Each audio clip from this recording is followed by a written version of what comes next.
Thank you for watching. Please like and subscribe to our channel. Thank you for watching. Please like and subscribe to our channel. Hey everyone, and welcome back to The Explainer. Today, we're unpacking a really fascinating cross-section of the modern financial markets. We are going to break down a massive political trade that recently hit the tape, we'll go hunting for a hidden value gem buried deep in the data, and we'll wrap things up by scanning the multi-trillion-dollar titans that are basically moving the entire index right now. So let's get right into it. Okay, let's dive into this. Here is our three-part roadmap for today. First, the congressional trade signal. Second, a spotlight on deep value. And third, market titans and laggards. All right, part one, the congressional trade signal, specifically following Representative Byron Donalds' recent move. Plus 52.5%. Just let that sink in for a second. That is the staggering paper return achieved on Marvell Technology since an April 17th purchase date by Representative Byron Donalds. And it's worth noting he sits on the House Financial Services Committee. I mean, that is a massive upside move in a really short window. So the obvious question is, why this specific stock? And why exactly then? Well, to figure that out, we really need to look at what Marvell actually does. You see, Marvell isn't just your grandfather's legacy chip maker anymore. Actually, they've executed this aggressively smart pivot into AI, building custom AI accelerators for massive cloud providers. Think about the heavy-duty data center networking and the high-speed Ethernet that are literally powering AI tools like ChatGPT behind the scenes. When you combine that with their 5G, storage, and automotive lines, you can see how their revenue growth is basically strapped to a rocket right now, driven entirely by this AI and data center cycle. They are directly capitalizing on a massive data infrastructure boom. So what was the actual logic driving this trade? Well, it's like a giant puzzle coming together. First, you've got the CHIPS Act providing this huge legislative tailwind for AI infrastructure, which heavily favors US-based chip designers. Then, you have to look at the sector rotation signal, which is absolutely crucial to watch. Add in a very notable valuation dip, because Marvell actually pulled back quite a bit in April and May alongside a broader semiconductor correction. Buying into that weakness, that shows incredible conviction that AI capital expenditures are going to stay resilient. And finally, Marvell has been rapidly expanding their custom AI chip partnerships with hyperscale customers, essentially cementing their spot as the number 2 player in high-speed Ethernet, right behind Broadcom. And this brilliantly illustrates the portfolio mechanics at play here. This wasn't just throwing a dart at a board, it was a highly calculated sector rotation. The disclosure showed a simultaneous exit from consumer cyclicals and enterprise software. We're talking about selling Intuit and Chipotle, which are actually down roughly 19.7% and 14.2% respectively since the trade date. That capital was then rotated directly into defense, pharma, and AI infrastructure by scooping up Eli Lilly and Marvell. It's a textbook example of positioning yourself ahead of shifting market winds. And honestly, it's exactly why analyzing these public disclosures can be such an insightful tool for your own market awareness. Moving right along to part 2, Spotlight on Deep Value, where we are analyzing ARLP's 87.9 composite score. Now, before we dig into ALP's specific numbers, let's quickly do a refresher on our baseline metric for this, the PEG ratio. That stands for price to earnings to growth. It's a really vital valuation metric that helps determine if a stock offers growth at a reasonable price by factoring in its expected earnings growth. Simply put, if you see this value sitting under 1.0, it's generally considered an ideal setup.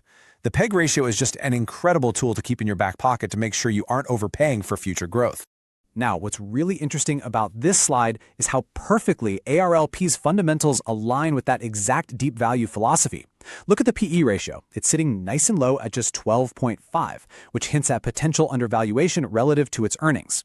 The price to book is at a very modest 1.73. But the real standout here, it's pairing that low PE with a massive 24.7% expected earnings growth for next year. When you run that math, you get a PEG ratio of 0.92. This is a classic growth at a reasonable price setup where the underlying growth heavily justifies the current multiple. To put that into perspective, when we ran a screen of 25 heavily undervalued stocks, ARLP ranked number 4 overall. Its 87.9 score stacks up beautifully against top-ranked deep value peers like BBD and BCS. It's totally holding its own in the absolute top tier of quantitative value opportunities. It just proves that even in a market completely obsessed with tech, there is always deep value to be found out there if you know the right metrics to screen for. But hey, let's keep it objective here. Despite a sky-high composite score and some really beautiful fundamentals, every single equity out there carries intrinsic risks that you have to weigh. You always need to consider broad market risks, specific sector headwinds that might impact performance, and of course, liquidity risks. You have to make sure there is adequate daily trading volume before you ever even think about taking a position. Look, data is a powerful guide, for sure, but it is never a guarantee. All right, zooming out to part 3, market titans and laggards, looking at our weekly stock screen. Right now, we are seeing a really clear dichotomy in the market. When you look at our weekly stock screen evaluating 31 U.S.-focused tickers, the split is just undeniable. We use a ranking composite that combines percentage change with market capitalization. And as you can see, the top 3 picks are entirely dominated by the tech giants: Apple, Microsoft, and NVIDIA. On the flip side, our lagging performers are these legacy brands spread across media, pharma, and retail: Disney, Pfizer, and Nike. It's a pretty stark contrast between the companies building tomorrow's infrastructure and the legacy brands trying to maintain their footing today. So the crucial point is the sheer, undeniable gravity of these megacaps. I mean, Apple is sitting at a truly staggering $4.5 trillion market cap. Microsoft and NVIDIA, they both anchor the market at a mind-boggling $3.1 trillion each. Because our composite score actually factors in their massive market capitalizations, these titans continue to hold the highest scores despite any minor daily price fluctuations. When companies this phenomenally large make a move, they practically drag the entire index along with them.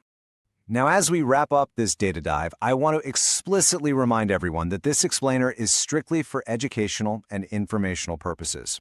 We are impartially analyzing data derived from Public Stock Act disclosures and fundamental screens. We are not offering financial advice here, and you should always conduct your own due diligence and consult a licensed financial advisor before making any investment decisions. Which brings us to the big ultimate question moving forward. We've seen the incredible momentum of the Marvell AI infrastructure trade, and we've analyzed the quiet, steady math behind the ARLP deep value play. So, looking at the market today, will AI capital expenditures remain resilient and keep driving these tech titans higher? Or is the smart money quietly signaling that it's time to rotate back into deep value? It's going to be a really fascinating dynamic to watch unfold. Thanks so much for joining me for this explainer, and keep your eyes on the data.